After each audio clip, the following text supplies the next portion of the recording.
The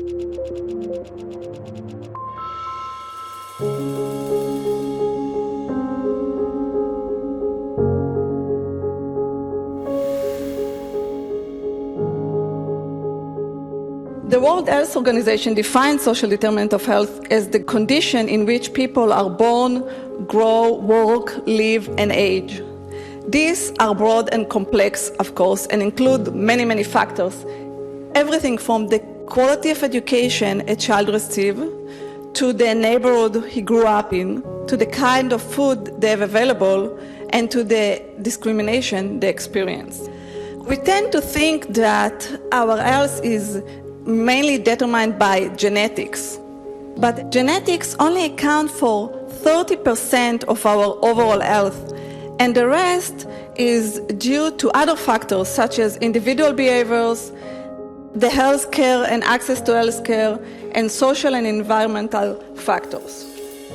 There are explanations for what determines life outcomes that are actually quite antiquated and not based in science, where we know that individual effort is absolutely necessary but not sufficient to determine health and life outcomes. So we have to do a better job as scientists in pointing to the data that supports that more complicated narrative. We're going to have to tell human stories that upend this notion that if you just try hard enough, you're going to get to good life outcomes.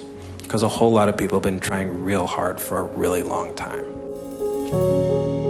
If your housing is unstable from month to month, if you live in fear or concern that someone close to you is going to hurt you, if you don't have enough money to cover essential expenses like food on a regular basis, how important is it going to be for you to get vaccinated, or for you to get a mammogram, or for you to take your child to a well child checkup? What we know is that when these basic needs are unmet, it is associated often quite strongly with a lot of really adverse health outcomes.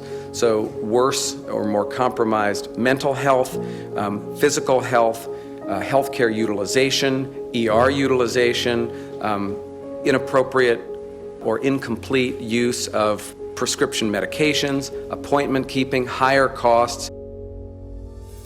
I think that we've got to get out of the mold of thinking that we are healthcare providers and that we are healthcare companies, and begin to think that we really kind of embrace this notion that we are in the business of working with people and changing the course of their lives.